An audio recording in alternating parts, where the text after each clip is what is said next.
Hey,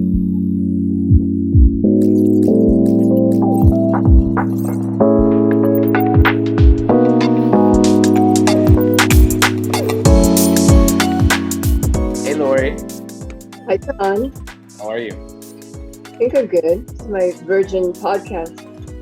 I think it's the start of a new beginning for you. If I'm not too shy, it'll be great. I'm telling you, you're going to start your own podcast. It's going to happen soon. I don't know. I may need help. I got your back. You'll be my guide. Okay, Loree. Well, the big question is, can you tell the listeners about you and your background, what you do and what your story is? I've heard rumors on the street that you may be thinking about a book. I don't know. That's rumors. I don't know. But Rumors are deadly, aren't they? yes. I am starting a book. I have a mentor. Bernie Taupin said he would help me write my book, or at least mentor me in writing my book and give me guidance. He's not going to help write it. So now I have to actually do it. And so what is your story? What is it going to be about? Who are you? Who is Loree? I think that's the question I keep asking myself still. I'm just some nice girl from Chicago, or not so nice girl from Chicago, depending on the rumor, that got really lucky. I was probably the girl least likely to be artistic. My art teacher said, "Don't ever, you have no talent." I was like, "Thank you so much." Support. I'm from Chicago, and I moved to LA because it looked like a lot more fun than Chicago, and it was. And I've had a few careers, and I'm about to start another one, I think, as author, writer, or something. Autobiographer. How would you word that? A writer. Writer. I'm going to be a writer. I like that. I'm still currently a jewelry designer in eyewear and fragrances and anything that amuses me to make. Busy hands or happy hands. Keep me from shopping. And how did you get to become Loree Rodkin, the designer? The jewelry designer? Yeah. Elizabeth Taylor. Yeah. How was that for a squeak in my podcast? I made some jewelry for myself because I was a rock chick, sort of a rock chick. I had a rock and roll boyfriend, and there was oops, sorry guys, I'm putting my hand in front of my camera. There was nothing cool to wear, so I made myself some stuff. And one of the Getty family saw it and bought a gift for Elizabeth's son to give to Elizabeth for her birthday. And Elizabeth called me one day. She's like, "Honey, it's Elizabeth. I'd really like to come shopping. And I hope you don't mind, but I'm in my pajamas." I was like, I was 28, but sitting in my living room with my jewelry hidden under my sofa, making it in my kitchen sink. This was not like pro time. And I was like, are you sure? And she goes, "I'm bringing my dog. I hope you don't mind. Sugar's housebroken." Sugar promptly pooped on the carpet. Elizabeth was like, "Oh, Sugar," but didn't clean it up. I was like, "No problem, Liz. I'll get that." And that's really, it was a hobby. And I was managing Brad Pitt and Robert Downey and in my other career. And so I didn't really ever think I was going to be a real jeweler. It was just a passion project. And then, Elizabeth got me, Barbara Streisand got me, blah, blah. It all went on from there. So it was just one special client introducing you to another special client who they all loved your work, and then it just waterfalled from there. No marketing, no PR, just natural, organic word of mouth. No marketing, no PR. One store here, Maxfield, saw something I made for myself I was wearing and asked to carry it incredulously, like, "Oh, really? You're a jewelry designer? Or you manage actors?" I'm like, No, I do. Really prove it. I was like, "God, really?" So, I guess I proved it, and they carried me, and it sold out. And then Elizabeth showed, a friend, and then a friend told a friend, and I didn't even have I've never had a sales team, ever. I figured if they were cool, they'd find me. maybe not the smartest business decision, but that's how it kind of unfolded. Yeah. And would you, John? I love your jewelry. oh, thank you. I appreciate it. It's a work in progress. One day, hope to you know, get to Loree's level. Loree's level. That's a good name. Get to Loree's level. That the title of my book. Yeah, Loree's level. I want everyone to vote for the title of my book. It changes on a daily basis. You got to just write them all down, and then, you know, ask a couple friends which one's best. That's, my girlfriend had a company called Stila, a makeup company, and every day she would call us with a different name. Like, what do you think of? And like, blah. That's awful. And so from our participation in helping her find a name, I got to be a Loree lipstick, which was the highlight of my career. Loree lipstick. I love that. I know. I was like, why this color? I don't think I'd wear this color. She goes, that's the color you should be wearing. You know, without getting written up in a few books, you know, as, you know, getting what's her name? Jackie Collins, Suzanne, the one, her sister, who wrote Jackie, wrote these books, and she put me in a couple of them. And my mother thought that was cool. I was like, gosh, novels. So, okay, I have to ask, since I know you have a rock star lifestyle, and we're all feeling like we want to go back to the world in which we're out and hanging out with friends, and I don't even know if it's ever going to happen again. But what is your most crazy rock star story that you're allowed to tell? It could be anything. It could be... Okay. So my very first job, when I was 18 and had gotten fired from almost every job I got hired for, because I would lie and say, yes, I can type, or yes, I can be a script supervisor. And they'd be like, well, okay, first day of work, where's your stopwatch? Stopwatch? What do I need a stopwatch for? That's what a script supervisor does, Loree. You're fired. I went to work for a rock, I guess they were songwriters, and they had a production company and a management company, and they also made all the swag at rock concerts. My job was A&R, to keep the musicians entertained and organize the party that we threw for each band, each concert, in their huge mansion in Bel Air. Jimi Hendrix being my first responsibility. I was 18 years old and a deaf mute. I was kind of like, oh my God. And he pushed me up against the wall and tried to kiss me. And I was like, he goes, what's the matter? I was like, and that was my introduction to rock and roll. And I thought, I think I need to go back to Chicago. I may not be cool enough for this. I think that you thought something different. I think you thought, I think I could stick around for this. Well, David Bowie was my next project. So my friends were managing David. Okay, I could tell this story since it's kind of historical. My friends were managing David, and I think I was in between one of my 18 being fired from job, and they're like, Loree, will you do us a favor? Can you drive David around? Not as a paying job, mind you, just help us out, and because he doesn't drive, and we have to keep him on a schedule, and he's naughty, and so I'd have to go pick him up at David, I know you're naked, but could you put clothes on? Because you have a meeting in 15 minutes, and we got to go. And that happened a lot. I was like, and I had such a huge crush on him that I could barely breathe around him. And one night we went back to the manager's house, and David, I don't know if I can tell this on a podcast maybe, but I'm going to give it a shot. We came back, and David was naked in the corner, crouched in a frozen position. He had put sand across every doorway. He had urinated in glasses around the house, because if he put his urine in the toilet, the devil might get his firstborn son. He was in a deep cocaine psychosis, and we had to put vitamins in his drugs to get him to not die, and try to get him to eat, and showering would have been a nice option also. I don't think he'd done that in about 10 days. That was my craziest moment.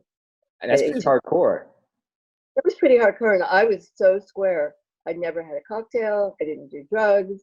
I was like, okay, this is really normal, not so normal. And that was like, welcome to LA. Wow. Can we go in a time machine and go back to that period so I could like be a fly on the wall? I know more. The thing you would have enjoyed is David. We used to sit around David's house and do Krillian photography. Do you know what that is? Oh, yeah. You photograph the aura. Yeah. Mhm. And I still didn't do drugs, and so I was like, "What's my aura?" I think it was like having a mood ring around your head. So that was my that became my normal. Yeah.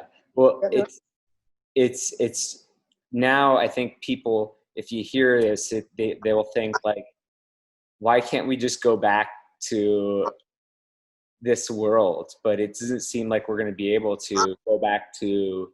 I mean, do you see a future where we go back to this type of world where we're out partying and doing crazy things like we were, back in the day? No, I actually don't. But what was alarming is they opened restaurants here in LA yesterday after having opened them for an hour, and then the looting started. So they shut them, and people are out without masks, not social distancing. And I think this distraction from the pandemic that we've been going through, this horrible moment, may blow up in everyone's face. I think so. I'm so desperate to get out, and understandably. I mean, we've been locked up a long time. For me, being locked up for a week was something I couldn't fathom. I don't think I've ever been stationary longer than 10 days in my life, or at least in my adult life. Am I an adult? Am I? No, Trying to be an child, Loree. but it's overrated being an adult.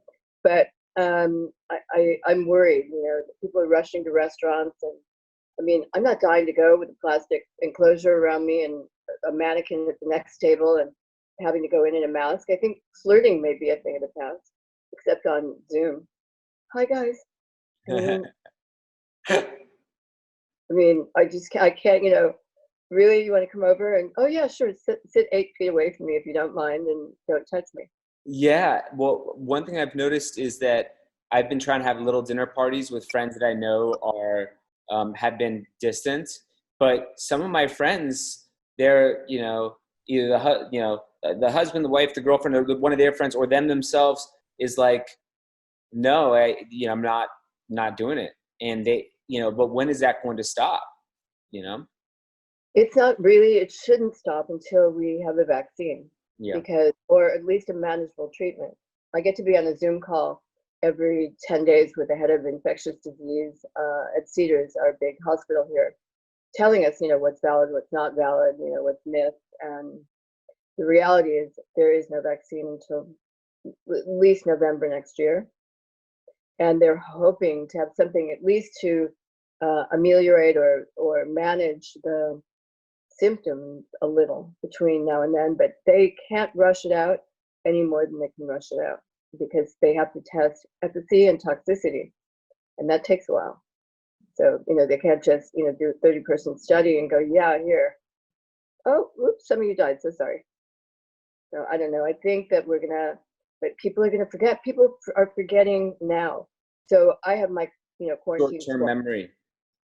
People, it's like hurricanes in Miami, where I am right now. My dad would always tell me growing up, it's like people have very short-term memory. And so after, I was here in Miami during Hurricane Andrew, which was like a war zone. And afterwards, a year later, 6 months later, a couple months later, people just forget. And then, when the next hurricane comes, they're like, oh, it won't be that bad, or. And they're not as prepared. No, it's just a short term. People are it's just kind of how we're programmed, I guess, where it's like, it's almost like we have to put it away and then say, oh, I'll be fine in order to allow our brain to not be stressed out over it. I don't know. It's like childbirth. Yeah. You have to forget that pain. Yeah. Not that what I'm speaking about, but I think that's what kept me from having children. My fear of childbirth. Yeah. Well, I can only imagine. I mean, I can only imagine what that pain would be like. I would rather not imagine what that pain would be like. I'm a wimp. Yeah. I'm like, oh, I have to get sedated to go to the dentist. So I don't think I'd be a good childbirth person. But I'm just saying.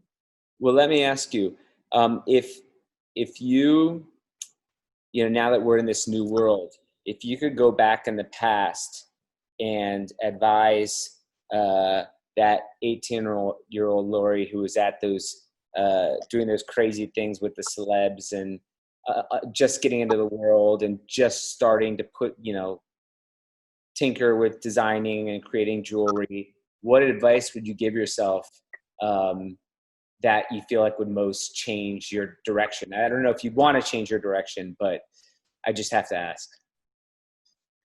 I wouldn't change my direction. I wouldn't change anything that I've done.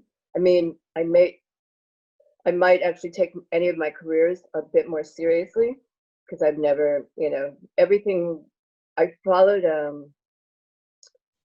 You know, I think I had no fear because I lived in an ignorant bliss. I was like, sure, why not? But I tell everyone to still do sure, why not? To follow your passion on anything. Because that's what's driven me in. I've had 3 careers and they've all been accidental. And I think if I had worried first, I would have been frozen. So the worst that anyone has to do is it doesn't work. That's the worst thing that can happen to you. You need to do something else. You try next. Would you change anything about yours? No, but I think that I would, if I could advise myself in the past and that advice would be heard, I think that I'd probably tell myself things. Yeah, I think I've made a lot of mistakes that I would probably, but then I wouldn't be who I am right now. Yes. It's hard. That's kind of the, you. and I learned from my pain and my suffering and my mistakes in a way that if somebody had told me, maybe I wouldn't have learned in such an ingrained, deep way. Do you feel that anyone can tell you, don't do that, it won't be good for you, and you would listen? Now, I think that I would take allowance for their doubting too. I would, if it was somebody that I respected and that had done it before, for example, if I was asking you, hey, Loree, I'm thinking about doing this thing with my business, and I know you've done this a million times, and I know you have experience in this. What do you think? And you were like, whatever you do, don't do this, stay away from that, you know, do it like this. Then I would listen and do it. I mean, I had people in my career, Keith Miller, I don't know if you've heard of him. He gave me advice from the beginning. Really? Keith Miller, he was on the board of Chrome Hearts. That's why I thought you might know him. He owns 50% of, like, I think Supreme. He's a venture capitalist, but he gets involved in you know, companies in our sector in an early stage and guides them. But super successful in his field. And he's like, John, you have a vision and you can't just put your stuff in retailers. You need to create your own spaces and just stick to that, because retailers won't know how to sell your work and they won't understand the vision of your brand, of what you're doing. So you have to stick to that. And I try to keep that kind of, you know, but that's a lot of responsibility though. It is. Have that. I don't think I was ever that grown up. I mean, I really love the design part and I love dealing with my clients, you know, one-on-one. My team deals with retailers, but I wouldn't want to have the responsibility of all of that. Well, especially now. And by the way, I did close my New York City store right before this whole thing happened. Do you remember we were at Soho House in Miami and I was telling you about this book, The Fourth Turning, and this is way before COVID and everything. And I was like, I have a feeling something's going to happen. We have a combination of income inequality at the highest level ever. Something's going to happen that's going to make us have a rapid unemployment rate. I don't know what it's going to be, but we're looking at these confluence of factors. And I was just looking at it. So I closed my New York City store, moved to Miami. And then 6 months later, this whole thing happens. I know when you first started telling me about it, I thought, okay, I don't know if it's the ayahuasca or if you're really onto something, and you were so onto something.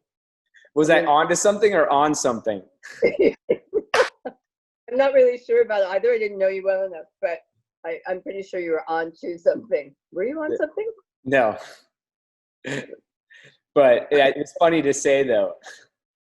I was like, how much tequila had we had? Oh, not. No, I mean, it's a brave new world. I mean, I wonder, it's like we talked about this. Did the dinosaurs know the end of the world was coming? Are we just watching this in slow motion, or is this a wake-up call?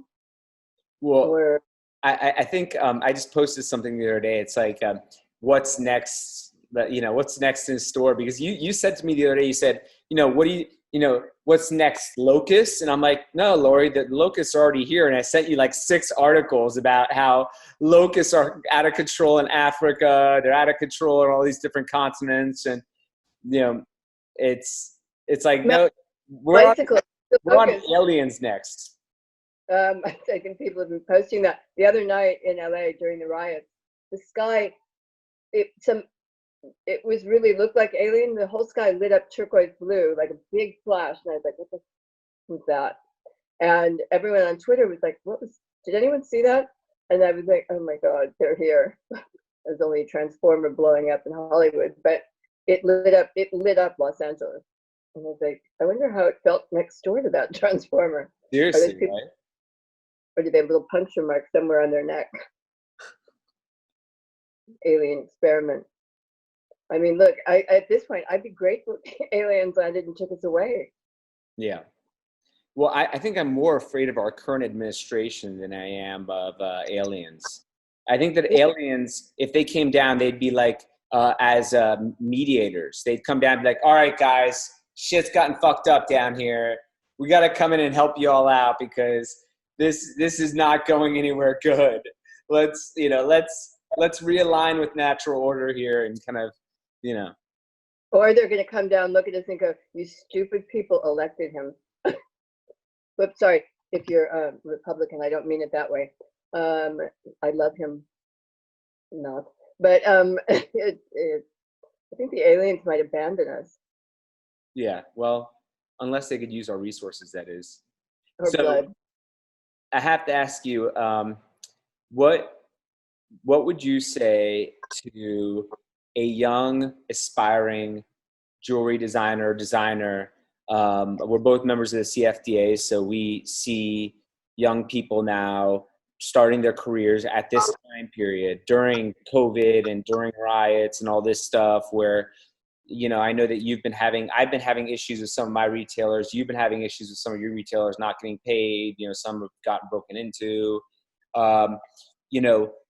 What would you advise a young, aspiring creative looking to make a difference in the world? I don't know that right now, I don't think that retailing and fashion makes a difference in the world. I think there are far greater issues. But I think you still follow your heart. Start small though. Keep it as small as you can for a while, because the larger you get, the larger your responsibilities get in keeping with not having like your own store. I started by selling to my friends. They were like, oh, that's cool. Where'd you get that? And I think you network, laterally until you can incrementally and financially grow. But I would tell everyone to stay small for the moment. Yeah, that's great advice. I feel blessed and fortunate that I scaled down right before this happened, because just last week I was chasing a couple retailers, unnamed retailers, for jewelry. They were the last ones, and I had one that had some furniture that was scary in terms of trying to chase because you don't know where they stand. And in the past, I've had retailers that have gone out of business, well-renowned ones, and you never see your money or your inventory. So that's phenomenal advice. And also know that you're a consignment. And if you decide to get stores or consignment, you're really not protected no matter what document you make them sign. That's the reality. It's an illusionary document. So you just have to be a little careful, really, in these times, I think. And what do you think about the future of our industry for creatives? Where do you think that we're going, and how do you think that, as you know, we all have to evolve because the times are changing and they're always going to continue changing. Where do you see us going moving forward? I think you had some great advice for me today with telling me to, how to expand my online presence and to be more accessible, because my business has been based on exclusivity.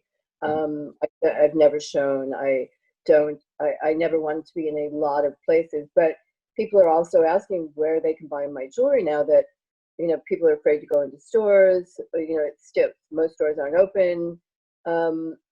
I think that we are going to be an online society because less contact, more virtual, really, sadly. Yeah, it's nowadays people want to feel connected to the creative, and they want to feel like they're friends and that they know the creative and in terms of wanting to share things. But in the past, it was more ego based. I feel like it was like the creative had to be here, and then there was a series of buffer, whether it's people or groups, that kept the creative away from the fans. And those intermediaries are now fading away. They could be a Neiman Marcus, they could be an agent or whatever. And now the people want to connect directly to the creative, because the creatives usually don't have an ego about what they do. They just love creating, but it's all the BS around them that's dissipating. And so there's a direct to consumer or direct to fan relationship going on. And that's going to help really create a deeper relationship with the designers themselves, and then help them build their businesses because they're building those relationships directly. I'll never I was in Saudi doing an event with Marquesa, and there was a person, a pretty well-renowned person there, remain unnamed, and we're talking directly with Karen Marquesa, and she was like, you know what, I called and wanted you to do my wedding dress, and obviously this person could have paid anything. She's like, but I got in touch with some intermediary, and I tried to get through to, maybe I spoke to an intern, and they were kind of rude, and they kind of pushed me off, and then, it just fell apart, and we went with this other person. And I was just looking at Karen, and she was like, oh, face palm, because it's not her fault, but, there are all these people in between, and I've experienced that myself. So the person who loves and admires the brand is not able to access the brand, and then there's they lost a sale, or they lost a client for life. And in this case, we all got along, so they're able to kind of have that bond.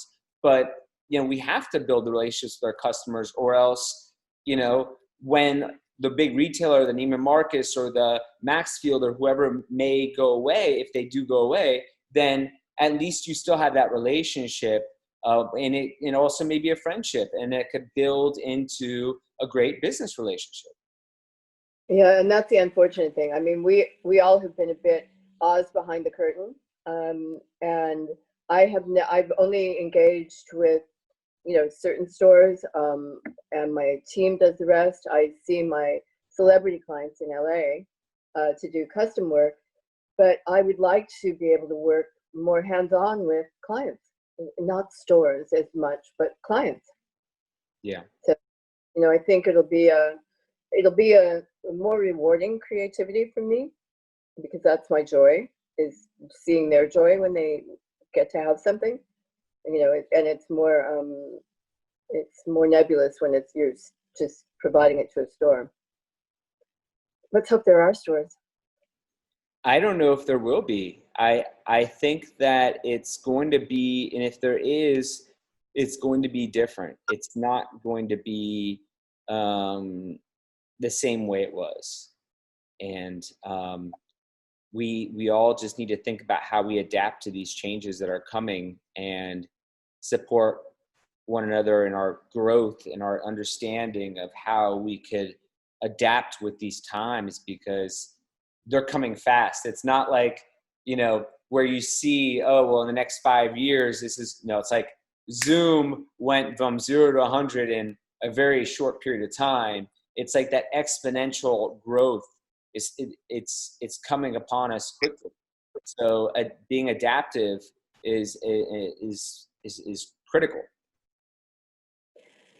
It's I really I can't see the face of luxury going forward yet. I don't really know its importance in the world.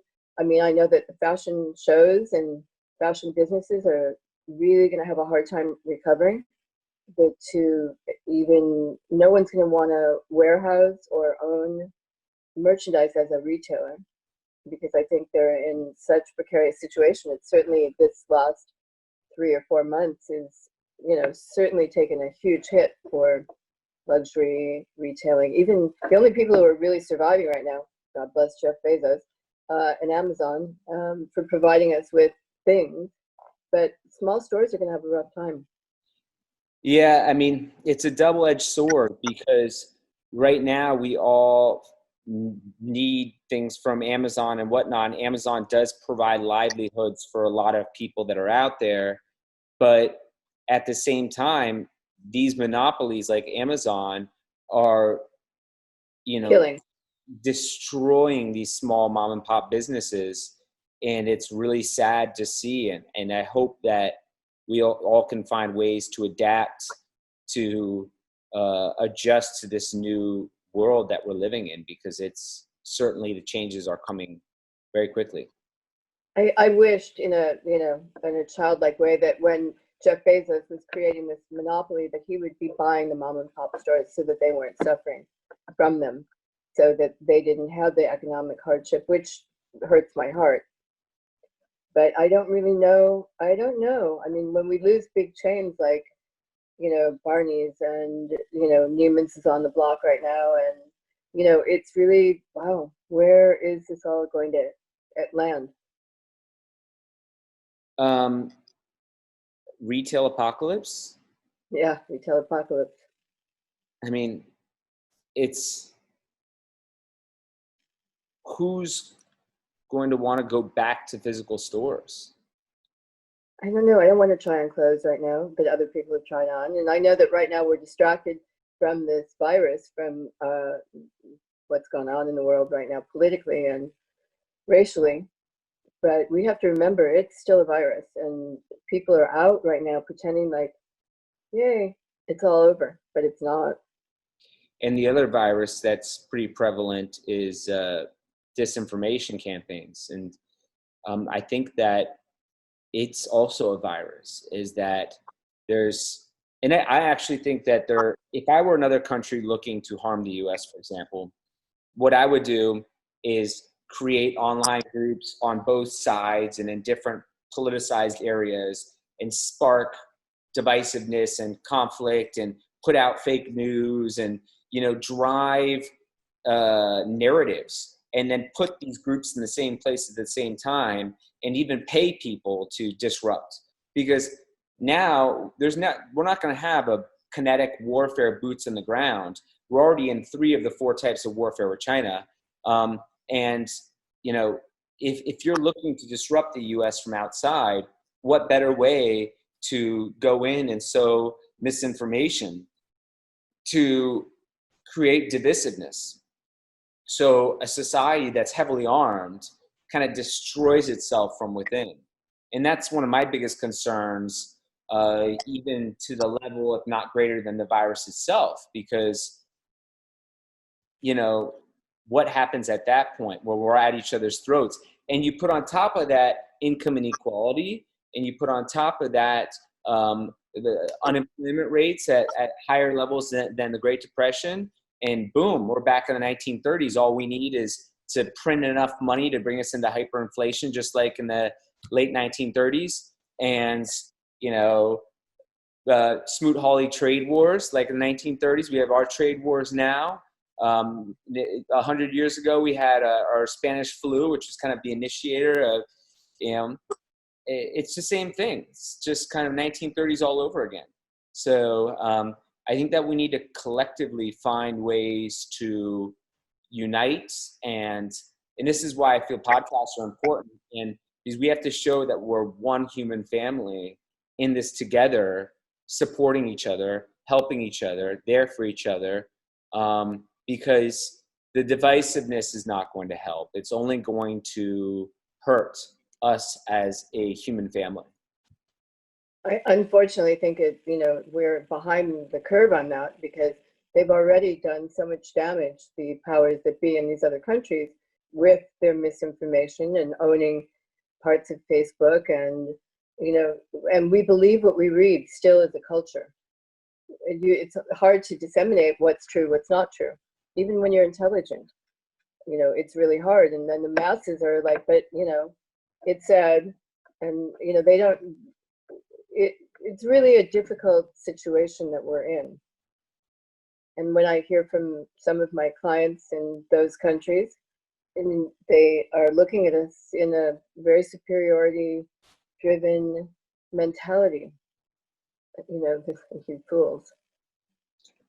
Well, I don't, what countries are they in? Unless they're in Iceland or Sweden or Denmark or Norway, I think that there are a lot of countries that are actually pretty divided right now as well. I know from the outside, maybe it looks like we're kind of a shit show over here, but it's pretty messy all over at the point we're in right now. I'm happy that I've gotten to do all the things I've gotten to do in my life, because I don't know that we're looking at the same frivolity ever again. No, there is impulsively getting on a plane or jetting off. Right, that sounds wrong, but there is no impulsive moment that we can have in life.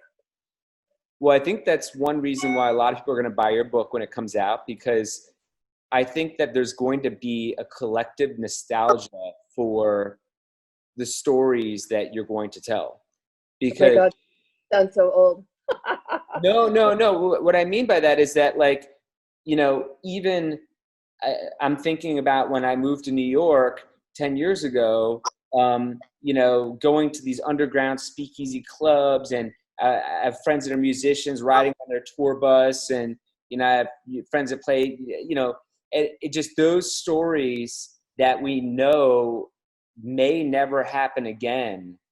That's kind of the nostalgia that, like, we've all, for a lot of us living this, we've had those amazing experiences that we are going to feel nostalgic about, because we know that's like, that may or may not happen again, at least not in the same way that it happened, Certainly not until the world finds a vaccine for this. But, there are other things coming up. Ebola is just reared its ugly head again in Africa. And listen, we thought after 9/11 that we couldn't breathe and that we wouldn't be able to live the same way. And we adapted to, body searches and everything else. And maybe we'll adapt to flying in hazmat suits. But flying in hazmat suits, is that what you said? You have one? No, do you have one? I do. I ordered them from China. God knows how they were made. That'll probably kill me in itself. Sorry, China. But I was on a plane every week, like, to countries I can't even pronounce. Those days are over. Yeah. But, I think it's certainly brought cocktail parties and dinner parties in the 1950s back to our houses. I'm even learning how to use an oven. Absolutely. The dinner parties are the new nightclubs, I think. I was never a nightclub person anyway, so I'm not missing that part, but I am a restaurant person.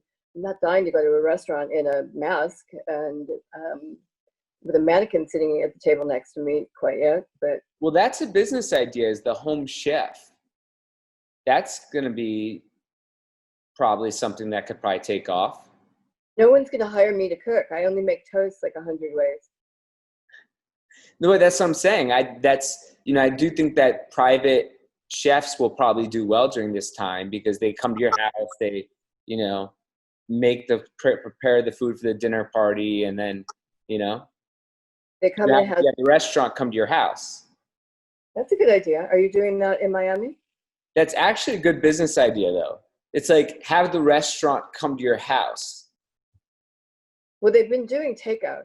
I think that I can't, but you know, that would be a good way to employ all the chefs who've been unemployed. I mean, there were some pretty big chefs in New York that were just doing Zoom cooking, you know, to keep it, you know, their hand in. I mean, major chefs. So that's an idea. You should put that out there. Or do you cook? I do. I do enjoy cooking. Really? Yeah. Make me dinner. Yeah. Next time I'm in LA. Perfect. I'll buy a pot and a pan. How to turn on the microwave now. Awesome. I can't wait. Well, thanks for doing this, your first podcast day, Loree. And are you okay? Did I bore anyone? No. I think that people are going to ask for more of your stories on the next round too. Well, thank you for having me. All right. Thanks a lot, Loree. Cheers.